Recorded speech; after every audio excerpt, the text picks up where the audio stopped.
다 같이 하나님의 말씀 같이 봉독하도록 하겠습니다. 에베소서 2장 1절에서 10절까지의 말씀입니다. 우리 서로를 향해서 예수님의 이름으로 사랑합니다 라고 고백하도록 하겠습니다.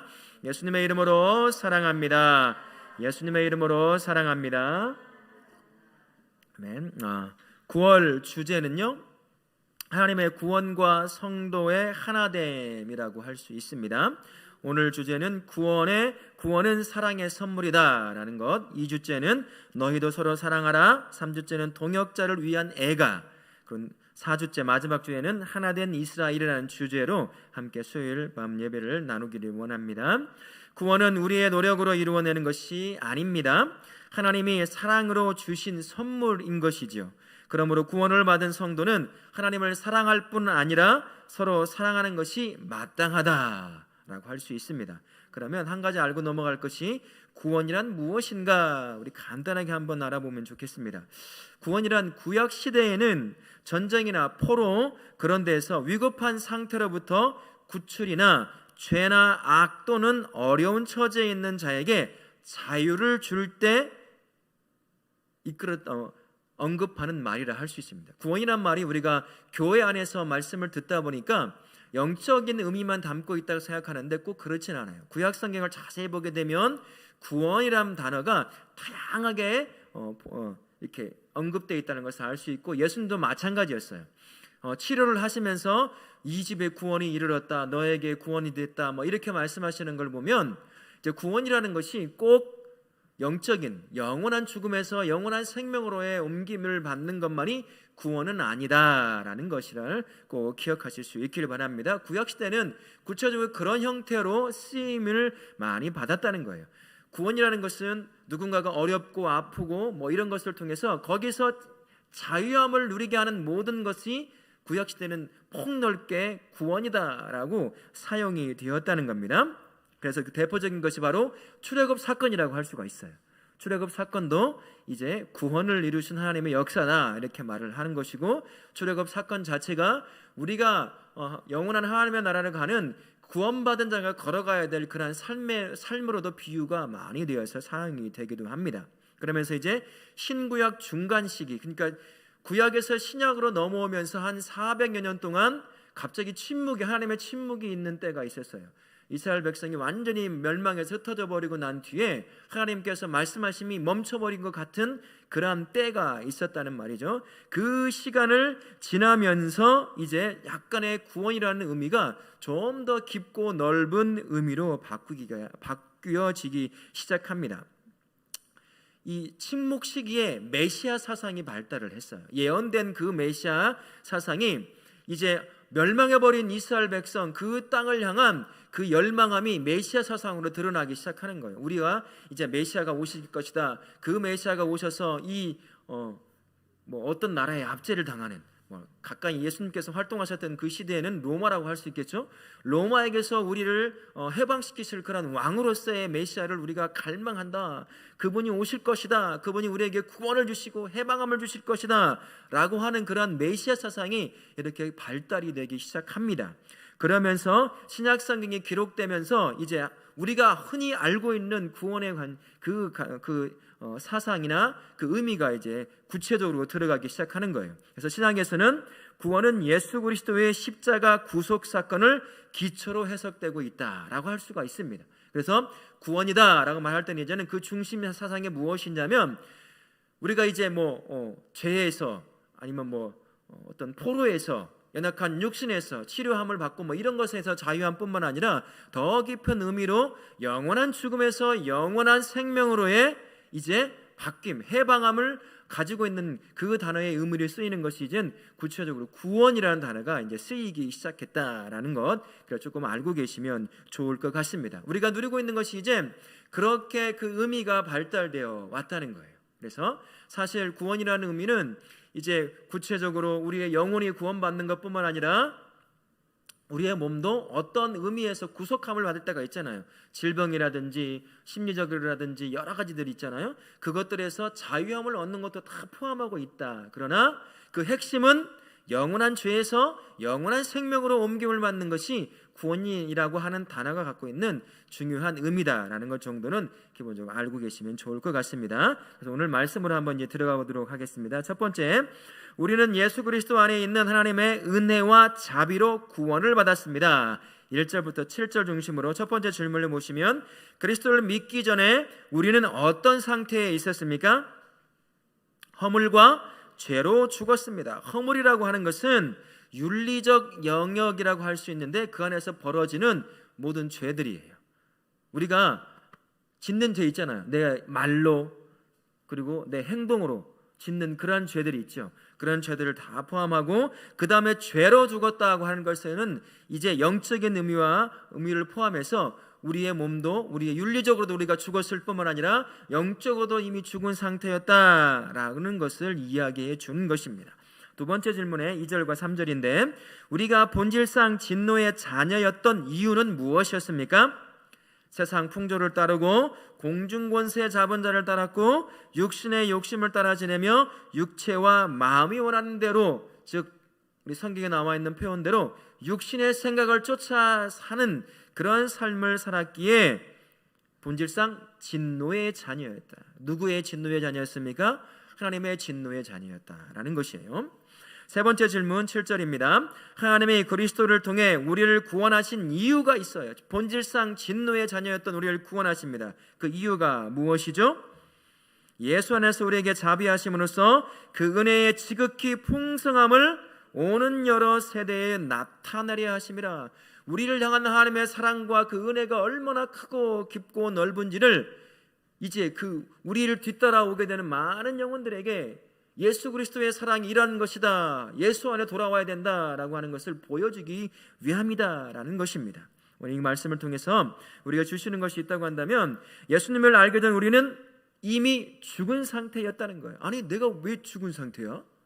이렇게 눈 번쩍 뜨고 지금 살아가고 있는데, 이 몸은 살아있지만 내 윤리적인 측면이라든지, 즉 내가 가지고 있는 생각, 사상, 감정, 이것들을 통해서 선한 것들을 쫓아가야 되지만 그렇지 못하다는 거예요. 그 이유는 무엇이냐? 근본적으로는 죄로 인해서 죽은 존재였다라는 것을 보여주는 것입니다. 도덕적으로도 죽었고 영적으로도 이미 죽어있는 상태라는 것, 다른 말로 한다면 하나님과 단절된 상태에 있었다는 거예요. 하나님의 형상으로 만들어진 사람은 하나님과 끊임없는 교제함 가운데 그 생명을 유지할 수 있습니다. 이 몸뚱아리는 살아있다 할지라도 하나님과의 관계가 단절되어 있다고 한다면 이미 그 사람은 죽은 상태라고 성경은 말하고 있는 거예요. 호흡하고 있지만 이 몸만 살아있는 것이다, 이 몸이 죽으면 끝나는 것이다 라고 그렇게 말을 하고 있는 것입니다. 그래서 이미 죽어있던 우리가 예수 그리스도의 일방적인 은혜 가운데 우리가 구원받은 것이다 라는 사실을 기억해야 한다는 것이죠. 이는 나만을 위한 것이 아니라는 사실을 기억하십시오. 내가 구원을 받아 구원을 누리는 것은 나에게만 주어지는 것이 아니라는 거예요. 무엇을 위해서요? 오는 세대를 향해서 예수 그리스도의 그 구원의 은혜가 얼마나 크고 넓고 깊은지를 반드시 드러내 보이고 전달해 줘야 할 사명감을 갖고 우리가 구원을 받았다는 것입니다. 내가 살아가는 구원의 모든 모습은 바로 예수 그리스도의 그 구원의 은혜가 얼만큼 큰지를 보여주는 인생이라는 거예요. 그렇죠? 구원을 누리고 계시죠? 구원을 보여주고 계십니까? 아멘이 안 나와요. 우리 연약한 모습이기도 하죠. 구원을 보여주는 인생을, 그 인생을 살게 하시려고 이미 죽었던 우리를 예수 그리스도를 통해서 우리를 살리셨다는 것을 기억하시고 주어진 삶의 바로 그 자리에서 구원을 보여주는 인생, 그 인생으로 세워지실 수 있기를 바랍니다. 아멘. 1절부터 7절까지 은혜를 알아보면, 요약해보면 이렇습니다. 그리스도인이란 이 세상의 풍조와 자기 육체의 욕심을 따라 지내던 삶에서 그리스도를 따르는 삶으로 돌이킨 이들입니다. 오늘날 우리가 그리스도를 따르기 위해 경계해야 할 세상의 풍조나 육체의 욕심이 있다고 한다면 무엇이 있을까요? 한번 생각해 볼 필요가 있는 것이죠. 구원을 은혜 가운데 얻었지만 여전히 우리는 죄의 영향권 아래에 놓여 있습니다. 외부적으로도 마찬가지고 또한 내면적으로도 여전히 죄의 영향 아래에 있다는 거예요. 그래서 내 안에서도 그렇고 외부에서도 그렇고 끊임없이 내 안에 아직 남아있는 이 죄성을 자꾸 자극하는 거예요. 유혹과 여러 가지 미혹의 말들로, 다양한 것들로 잠잠하던 내 속을 뒤집어 엎어서 욕심을 쫓아가게 만들고 육신의 생각을 쫓아가게 만들어서 죄를 짓게 한다는 거예요. 또 나는 잠잠할지 모르지만 외부에서는 또다시 다양한 것들이 나로 하여금 이 안에 있는 것들을 자꾸 자극하기도 해요. 또 이 안에 있는 것들을 적극적으로 죄의 그 욕심을 쫓아 살아가려고 하면서 이제 외부와 내면이 탁 짝해서 그때부터 본격적으로 죄를 짓기 시작하는 것이죠. 하나님이 원치 않는 그러한 삶을 살게 되는 것입니다. 그때부터 이제 믿음이 흔들리기 시작하는 거예요. 그러니까 내 안의 욕심을 쫓아 살아가는 성도의 삶을 통해서는 결코 구원을 살아낼 수도 없을 뿐만 아니라 많은 사람에게 구원을 보여줄 수도 없는 그러한 인생을 살게 된다는 것입니다. 세상이 이것이 좋아 저것이 좋아 이렇게 해야 돼 성공을 해야 된다니까 라고 말한다 할지라도 구원을 얻은 그리스도인이라고 한다면 예수 그리스도를 쫓아가는 삶의 그것으로 특별한 삶으로 선택받아 부름받은 인생이라고 한다면 예수 그리스도를 쫓아 살아가는 삶의 모습이 우리가 살아가야 될 삶의 모습이라는 거예요. 이 안에서 자꾸 내 욕심을 자극하고 외부에서 자꾸 유혹해서 욕심을 쫓아가게 만드는 것이 있다 할지라도 그것에 내 마음을 주어서는 안 된다는 것입니다. 구원 얻은 자는 그런 삶을 쫓아가는 삶이 아니라는 거예요. 그래서 내 안에 있는 욕심, 세상이 좋다고 하는 것들이 끊임없이 나를 유혹하고 자극한다 할지라도 내가 살아가야 될 삶은 예수 그리스도를 본으로 삼아 그의 인생이 내 인생 되게 하시고 그의 삶이 나의 삶으로 만들어가는 것이 구원받은 자의 삶이라는 사실을 꼭 기억하시고 내 안에 유혹을 쫓아 세상이 좋다고 하는 것을 쫓아가는 그러한 삶이 아니라 예수님을 바라보고 쫓아가며 구원을 보여줄 수 있는 그러한 복된 인생 되실 수 있기를 예수님의 이름으로 축원합니다. 아멘. 그 두 번째입니다. 하나님의 구원을 선물로 받은 우리는 선한 일을 위해 지음받았습니다. 8절부터 10절까지인데요. 첫 번째 질문입니다. 구원은 누구에게서 받은 선물입니까? 누구에게서요? 네, 하나님의 선물이에요.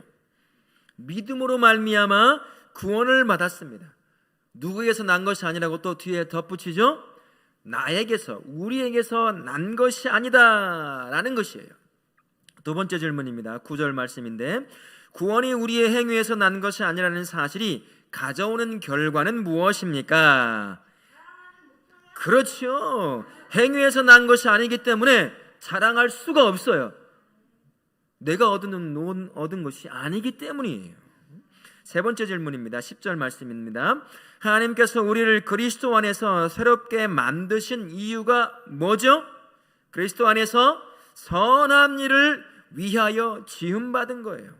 이것은 이미 예비된 것이라고도 말할 수 있습니다. 우리가 구원받은 것은 무엇을 위해서요? 선한 일을 하기 위함이다 라는 것입니다. 우리가 지금 누리고 있는 구원은 하나님의 선물이에요. 선물을 다른 말로 표현하면 은혜라고 할 수 있습니다. 받을 자격 없는 어떤 사람에게 왕이라고 하는 지위를 갖고 있는 사람이 아무런 조건 없이 주는 선물과 같은 것을 은혜라고 표현할 수 있습니다. 구원이 바로 그러한 선물이에요. 내가 잘나서 얻어서 누리는 것이 아니라는 것입니다. 아무런 조건 없는 나에게 일방적으로 하나님이 사랑하셔서 찾아오셔서 내 영혼의 구원이라고 하는 것을 선물로 주셨다라는 것입니다. 거기에는 나의 그 어떤 것도 들어가 있지 않아요. 내 노력 그 어떤 것도 들어가 있지 않습니다. 그래서 내가 누리고 있는 그 이 모든 것들은 다 내가 자랑할 수 있는 게 단 하나도 없다는 거예요. 영원한 죽음 밖에 가질 것이 없는, 아니 이미 죽어버린 존재였던 내가 나에게 영원한 생명이라고 하는 구원을 딱 주셔서 그걸 누리고 있다고 한다면 그것보다 소중한 게 뭐가 있겠어요? 아무것도 없는 거잖아요. 돈도 물질도 명예도 건강도 그것보다 소중할 수가 없어요. 그것도 하나님이 주시는 것입니다. 그러면 구원이라고 하는 것을 얻은 자에게 있어서 구원조차도 자랑할 것이 없다고 한다면 내 인생에 주어져서 누리고 있는 것 그 어떤 것이 내가 자랑할 수 있는 게 있겠습니까? 아무것도 없다는 거예요. 내 생명조차도 자랑할 것이 아니라는 것입니다. 다 하나님께서 나에게 일방적으로 사랑하셔서 주신 것이라는 거예요. 그러면 내가 유일하게 할 수 있는 단 한 가지가 있어요. 뭘까요? 하나님 감사합니다. 이 고백밖에 우리가 할 수 있는 게 없다는 거예요. 믿으십니까? 지금 그렇게 우리가 살고 계시나요? 아멘. 아멘. 마지못해 따라서 이게 우리가 할 수 있는 건 내 입에서 나오는 감사예요. 그것도 그 구원을 경험하며 누리는 사람이 할 수 있는 입의 고백인 것이죠. 이걸 누리지 못하고 경험하지 못하면 입에서도 나오지도 않아요. 하나님 감사합니다. 그리고 또 한 가지 할 수 있는 게 있다고 한다면 하나님께 영광을 돌리는 일이죠. 나 같은 자에게 구원의 은혜를 주셔서 구원을 누리게 하시다니 하나님 감사합니다. 그리고 하나님께 영광을 돌립니다. 이 모든 것이 바로 하나님께서 보시는 선한 일인 것이에요. 자랑하지 않고 하나님의 영광을 드러내는 것, 그분 앞에 감사를 드러내는 것, 그게 바로 선한 일이라는 것입니다. 그걸 통해서 또한 이제 다른 형제와 자매의 열방을 섬기는 것, 그렇게 나아가게 되는 것이죠. 이 모든 것이 다 하나님께서 나를 구원하신 그 이유, 바로 선한 일이라 하실 수 있는 것입니다. 우리 다우럽게 모든 성도님들은 그렇게 구원받은 자로서 선한 일을 통해 하나님께 영광을 돌리는 그런 복된 인생 사실 수 있기를 바랍니다. 아멘. 두 번째 나눔을 한번 보시면 이렇습니다. 바울은 하나님의 사랑 안에서 은혜와 자비로 구원을 얻은 하나님의 자녀에게 진정한 자랑거리는 그리스도의 십자가밖에 없다고 했습니다. 그리스도의 십자가를 자랑한다는 것이 무엇인지, 그리스도인에게 어울리지 않는 자랑은 무엇인지 우리가 한번 알아볼 필요가 있고, 내 삶이 지금 무엇을 자랑하고 있는지를 한번 점검해 볼 필요가 있다는 것입니다. 내게는 우리 주 예수 그리스도의 십자가 외에는 결코 자랑할 것이 없다고 하는 바울의 고백이 나의 고백이 되어야 돼요. 그 십자가를 통해 내가 구원을 받았으니까 내가 자랑할 것이 굳이 하나를 찾고 찾는다면 날 구원하신 예수 그리스도의 십자가만 자랑할 수 있다라는 것입니다. 예수께서 내 인생에 행하신 놀라운 구원의 역사를 말하는 것이라 할 수 있어요. 받을 자격 없는 자에게 구원을 선물로 주셨습니다. 내 인생을 자신의 생명보다 더 귀한 것으로 여기신 것을 이 세상에 내가 십자가를 자랑한다라고 말할 때는 그것을 드러내 보여주는 삶이라 할 수 있습니다. 내게 어울리지 않는 것, 내가 어울리지 않는 것이 있다고 한다면 내 능력, 내 지식, 내 성공, 그것이 마치 내 것인 양 자랑하는 것, 그게 구원받은 자의 삶에는 어울리지 않는 것이에요. 그 모든 것들이 구원받은 자에게 하나님이 일방적인 은혜 가운데 선물로 주시는 것이라는 사실을 기억한다고 한다면 자랑할 것이 없는 거죠. 잘난 자식을 가졌어도, 잘난 남편과 아내를 가졌어도 자랑할 것이 아무것도 없다는 거예요. 주님께서 주신 것이다 라는 것입니다. 그래서 바울의 고백처럼 내가 자랑할 것이 굳이 찾는다고 한다면 날 구원하신 이 십자가밖에 내가 자랑할 것이 없다라는 것이 우리의 고백이 되어야 할 것입니다. 지금 이 순간의 고백일 뿐만 아니라 내가 하나님 앞에 가는 그날까지 평생의 나의 자랑의 고백은 십자가가 될 줄로 믿습니다. 그렇게 오늘 우리 다우럽게 모든 성도님들은 다른 것 말고 십자가만 자랑하실 수 있는 그러한 하나님이 기뻐하시는 인생 사실 수 있기를 축원합니다. 아멘. 또 다른 은혜 하나를 나눠보면 이렇습니다. 하나님은 선한 일을 위해 우리를 지으셨고 또 구원하셨습니다. 하나님이 우리에게 기대하시는 선한 일은 무엇인지 나눠봅시다 라고 합니다. 선한 일은 구원받은 우리로 하여금 행하도록 준비되어 있는 일이에요. 다양한 은사, 다양한 열매들, 이 모든 것들이 다 선한 일입니다만 앞에 조금 전에 말씀드렸던 것처럼 하나님께 영광을 올려드리는 것이 가장 선한 일에 우뚝 서야 될 것이고 하나님 앞에 감사를 드리는 것이 선한 일의 우선순위가 되어야 할 것입니다. 그 다음에 따라오는 것이 이것이에요. 내가 받고 있는 예수님의 사랑으로 지체를 사랑하는 것, 그게 바로 선한 일이라 할 수 있습니다. 나에게 허락한 작은 삶의 부분들을 통해서 공동체와 이웃을 섬기는 거예요. 나에게 주어진 건강, 나에게 주시는 그 작은 물질이지만 그것을 떼어서 이웃을 섬겨가는 것, 교회 공동체를 섬기는 것, 그게 바로 선한 일의 일부라는 것입니다. 또 한 가지를 말씀드린다고 한다면 하나님을 예배하는 일이 하나님께서 기뻐하시는 선한 일이고, 또한 깊은 주님과 교제하는 것이 선한 일일 수도 있다는 사실입니다. 복음을 전하는 것도 선한 일이고 복음을 나누는 것도 선한 일일 수 있습니다. 연약한 자들과 함께 아파하는 것, 그리고 함께 기뻐하는 이 모든 삶, 하나님께서 기뻐하실 만한 모든 삶의 부분들이 하나님께서 나를 통해 찾고 맺기를 원하시는 선한 일이고 삶의 열매라는 사실을 기억하십시오. 구원은 나를 위한 것이기도 하지만 반드시 오는 세대에 다른 사람에게 보여주어야 한다는 거예요. 그것은 무엇을 통해서 보여질까? 바로 선한 일을 통해서 보여지고 전달될 수 있다는 사실을 꼭 기억하시고, 우리 다롭게 모든 성도님들은 구원받은 자로서 하나님이 기뻐하시는 그런 선한 일을 행함으로 말미암아 하나님께 큰 영광과 많은 사람들에게 구원을 보여주는 그런 복된 인생 사실 수 있기를 예수님의 이름으로 축원합니다. 아멘. 성도는 말이죠, 그리스도인이라는 별칭을 갖고 있습니다.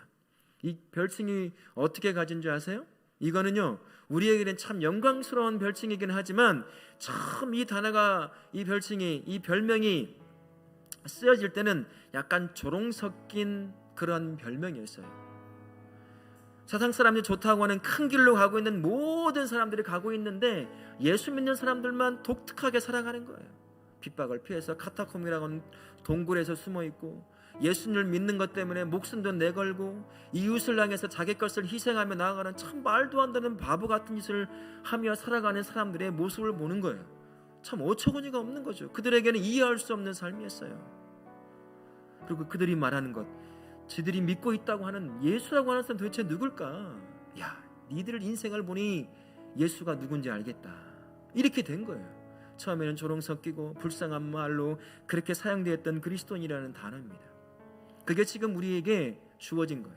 함부로 우리 스스로 나는 그리스도인입니다 하고 어쩌면 말할 수 없는 이 별명이 이 그리스도인이라는 이름일 거예요. 내 삶에서 구원을 드러내 보여주고 있느냐를 한번 생각해 본다고 한다면, 감히 이 그리스도인이라는 이름을, 이 별명을 내가 가지고 나 스스로 고백할 수 있을까? 그렇지 못하다는 것을 참 우리가 고백할 수 있을 겁니다. 저도 마찬가지고요. 구원의 은혜, 아무런 대가도 없이 그 구원의 은혜를 마음껏 받아 누리고 있음에도 불구하고 그 삶을 통해서 하나님께 영광을 돌리지 못하고 끊임없이 내 안에 있는 죄와 외부에서 요구하는 그 죄를 쫓아가면서 내 욕심은 다 채워가면서, 그러면서 겉으로는 그리스도인인 것처럼 살아왔던 것이 우리의 삶일 수도 있다는 거예요. 하지만 그럼에도 불구하고 하나님 우리를 사랑하셔서 또다시 구원을 누리게 하시는 것, 그래서 우리가 지금 그럼에도 불구하고 우리가 구원을 누리고 있는 줄 믿습니다. 아무런 대가 없이 우리에게 주신 그 구원의 은혜를 누리는 것으로 멈추지 마시고, 이제는 주님께서 원하시는 것, 나를 구원하신 것은 선한 일을 통해서 그 구원의 은혜가 무엇인지 그 구원을 누리지 못하고 있는 수많은 사람들에게 보여주기 위함이라는 사실을 기억하실 수 있기를 바랍니다. 내가 구원을 누리는 것은 나를 위한 것이기도 하지만 내가 누리고 있는 구원을 통해서 그 구원을 똑같이 누려야 할 나와 함께 하고 있는 그 사람들에게 그 구원이 무엇인지 보여주는 삶이라는 거예요. 그것은 나를 내려놓고 욕심을 내려놓고 주님이 기뻐하실 수 있는 것, 작은 것들을 주셨던 것들을 함께 나누고 그것을 통해서 복음을 실러 보내는 것, 그 삶이라 할 수 있을 것입니다. 우리 다루게 모든 성도님들은 구원을 누리시되 누림으로 멈추지 않고 그 구원이 어떠한 것인지를 삶을 통해서 보여주심으로 말미암아 하나님이 기뻐하시는 그러한 선한 일을 행하는 복된 인생 되실 수 있기를 예수님의 이름으로 축원합니다. 아멘.